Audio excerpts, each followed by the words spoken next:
ഇന്നത്തെ ബ്രേക്ക്ഫാസ്റ്റ് ഒന്ന് പരിചയപ്പെട്ടാലോ. നല്ല മഴയൊക്കെ ആയതുകൊണ്ട് തന്നെ എന്താക്കി നല്ല പുട്ടും നല്ല ചൂടോട് കൂടിയിട്ടുള്ള പൂളക്കറിയും തന്നെ എടുക്കാമെന്ന് വിചാരിച്ചിട്ടോ. ഈ നിഷാക്കാക്ക് ഏറ്റവും കൂടുതലായിട്ട് കഴിക്കുന്ന ഒരു കണ്ടത് ഞാൻ എങ്ങനെയാ അറിയാം, ഈ പൂളക്കറീൻ്റെ മുകളിൽ നല്ല മുളകിട്ട മീൻകറി ഒഴിച്ചെങ്ങാണ്ട് അത് മാത്രം കഴിക്കുന്ന ആ ഒരു ഫീലുണ്ട് കേട്ടോ. എൻ്റെ സാറേ എന്നൊക്കെ പറയുന്ന മാതിരി അടിപൊളിയാണെന്നാണ് ഇവർ പറയുന്നത്. ഞാൻ ഏറ്റവും കൂടുതൽ ഇഷ്ടപ്പെടുന്ന നമ്മൾ പുട്ടും അതിൻ്റെ മുകളിൽ പൂളക്കറിയും അതിലിത്തിരി കറി കൂടി മിക്സ് ചെയ്ത് കഴിക്കാനാണ് എനിക്കിഷ്ടം. എല്ലാവർക്കും ഓരോരോ ഇഷ്ടങ്ങളാണല്ലോ.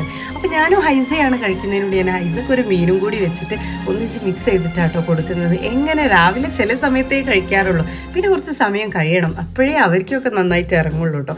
പിന്നെ ഉമ്മച്ചി ഇതാ പുട്ടെടുക്കാൻ വന്നിട്ടുണ്ട്. ഇതുപോലെ തന്നെ ഞാൻ പറഞ്ഞ ആ ഒരു സ്റ്റൈലിലാണ് ഉമ്മച്ചിയൊക്കെ കഴിക്കാറ് കേട്ടോ.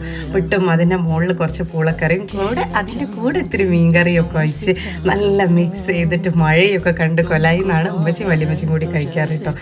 ഞാൻ പറഞ്ഞില്ലേ ആ സെയിം